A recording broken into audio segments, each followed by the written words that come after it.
கர்த்தருடைய பரிசுத்த நாமம் மகிமைப்படுவதாக. இன்றைக்கான தியானத்தின் தலைப்பு பரிசுத்தவான்களின் ஜெபம் தூப வர்க்கம். வெளிப்படுத்தல் 8:4. அப்படியே பரிசுத்தவான்களுடைய ஜெபங்களோடு செலுத்தப்பட்ட தூப வர்க்கத்தின் புகையானது தூதனுடைய கையிலிருந்து தேவனுக்கு முன்பாக எழும்பிற்று என்று வாசிக்கிறோம். ஜெபம் அல்லது விண்ணப்பம் என்பது தேவனுக்கும் நமக்கும் உள்ள உறவை வெளிப்படுத்துவது, அவரோடு இருதயத்தின் ஆழத்திலிருந்து உண்மையாக உறவாடுவது. யோவான் 1:12 இயேசு கிறிஸ்துவை பற்றி அவருடைய நாமத்தின் மேல் விசுவாசம் உள்ளவர்களாய் அவரை ஏற்றுக்கொண்டவர்கள் எத்தனை பேர்களோ அத்தனை பேர்களும் தேவனுடைய பிள்ளைகளாகும்படி அவர்களுக்கு அதிகாரம் கொடுத்தார் என்று வாசிக்கிறோம். இயேசு கிறிஸ்துவை ஆண்டவர் என்று நம் உள்ளத்திற்குள் ஏற்றுக்கொள்ளும் போது அவருடைய பிள்ளைகளாக மாறுகிறோம். அவர் நமக்கு தகப்பனாக மாறுகிறார். ஒரு குழந்தை பிறந்து சிறிது சிறிதாக மழலை சத்தங்களை உருவாக்கி ஒவ்வொரு வார்த்தையாக பேச தொடங்கி பின்னர் கோர்வையாக பேச ஆரம்பிக்கும்.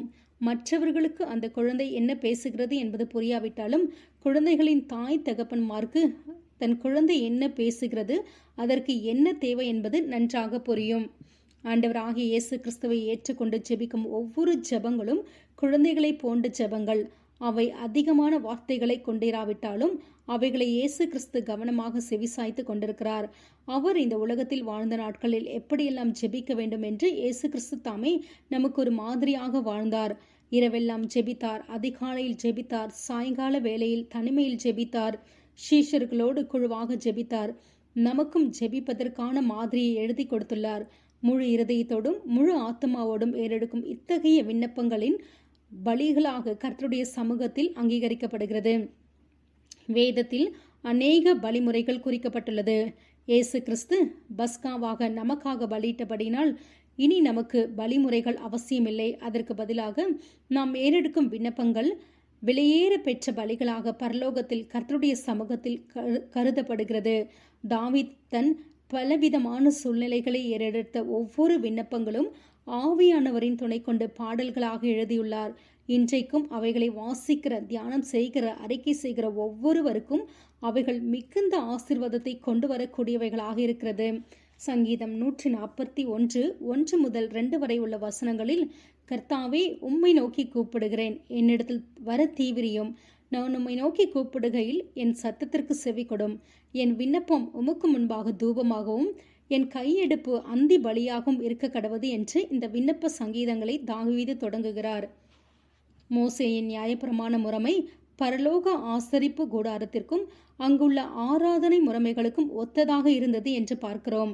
லேவியராகமும் 16:12 கர்த்தருடைய சந்ததியில் இருக்கும் பலிபிடத்தின் மேலுள்ள நெருப்பு தள்ளலினால் தூப கலசத்தை நிரப்பி பொடியாக்கப்பட்ட சுகந்த தூப வர்க்கத்திலே தன் கைப்பிடிகள் நிறைய எடுத்து திரைக்கு உட்புறமாக கொண்டு வந்து தன் சாகாதபடிக்கு தூப மேகமானது சாட்சி பெட்டியின் மேல் இருக்கும் கிருபாசனத்தை மூடத்தக்கதாக கர்த்தருடைய சன்னதியில் அக்கினியின் மேல் தூப வர்க்கத்தை போட கடவன் என்று எழுதப்பட்ட வார்த்தையின்படி ஆசாரியன் பலி செலுத்தும் போது கர்த்தருடைய சன்னதியில் இருக்கும் பலிப்பிடத்தின் மேலுள்ள நெருப்பு தள்ளலினால் சுகந்த தூப வர்க்கத்தினாலும் தூப கலசத்தை நிரப்பி மகா பரிசுத்த ஸ்தலத்திற்குள் கொண்டு செல்லுவான்.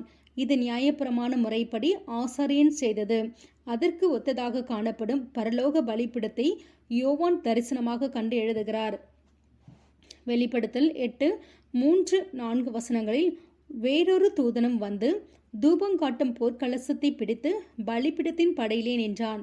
சிங்காசனத்திற்கு முன்பாக இருந்த பொற்பிடத்தின் மேல் சகல பரிசுத்தவான்களுடைய ஜெபங்களோடு செலுத்தும்படி மிகுந்த தூப வர்க்கம் அவனுக்கு கொடுக்கப்பட்டது.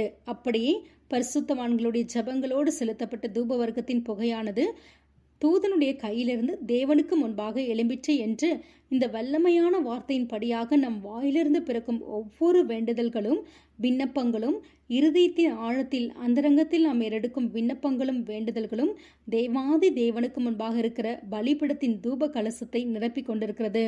அவை பரலோக கர்த்தரால் ஏற்றுக்கொள்ளப்பட்டு அங்கீகரிக்கப்பட்டு கொண்டிருக்கிறது. எனவே விசுவாசத்தோடு நாம் செய்யும் ஒவ்வொரு ஜெபங்களும் பூலோகத்திலிருந்து படைக்கும் பலிகள், பரலோக தூப கலசத்தை நிரப்பும் நறுமணம் வீசும் தூப வர்க்கங்கள். அது மாத்திரமல்ல, நீதிபரராயிருக்கிற இயேசு கிறிஸ்து நமக்காக பிதாவினிடத்தில் பரிந்து பேசுகிறவராயிருக்கிறார் என்று 1 யோவான் 2:1 எழுதப்பட்டுள்ளது.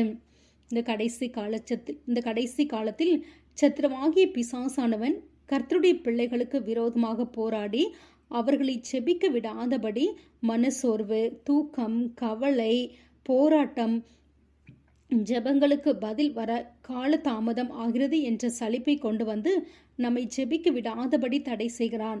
கர்த்தருடைய சமூகத்தில் பரிசுத்தவன்கள் ஆகிய நாம் நம்முடைய ஜெபங்கள் விலையேற பெற்றவைகள். எனவே ஜெபிப்பதற்காக அழைக்கப்பட்ட நாம் ஒவ்வொருவரும் அவருக்கு நம்மை அர்ப்பணித்து குடும்பங்களுக்காக, சபைகளுக்காக, பிள்ளைகளுக்காக, தேசங்களுக்காக விழித்திருந்து ஜெபித்து திட்டமிட்ட நேரங்களை ஒதுக்குவோம். ஒவ்வொரு ஜெபத்திற்கும் கர்த்தர் பதில் தருவாராக. ஆமேன். ஜெபிப்போம். விண்ணப்பத்தை கேட்கும் கர்த்தரை, குமாரனாகிய இயேசு கிறிஸ்துவை ஜெபத்திற்கு மாதிரியாக இந்த உலகத்தில் அனுப்பி சத்ருவின் கைகளிலிருந்து எங்களை மீட்டு கொண்டபடியால் ஸ்தோத்திரம்.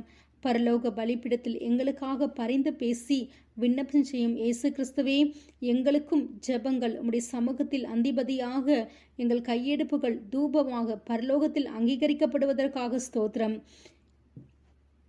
எங்களை சுற்றியுள்ள சூழ்நிலைகள் மாறும்படி சோர்ந்து போகாமல் எப்பொழுதும் விழித்திருந்து ஜெபிக்க உம்முடைய ஜெப ஆவியால் எங்களை நிரப்ப போகிறபடியால் உமக்கு ஸ்தோத்திரம். இயேசுவின் நாமத்தில் ஜெபிக்கிறோம் நல்ல பிதாவே. ஆமேன், ஆமேன்.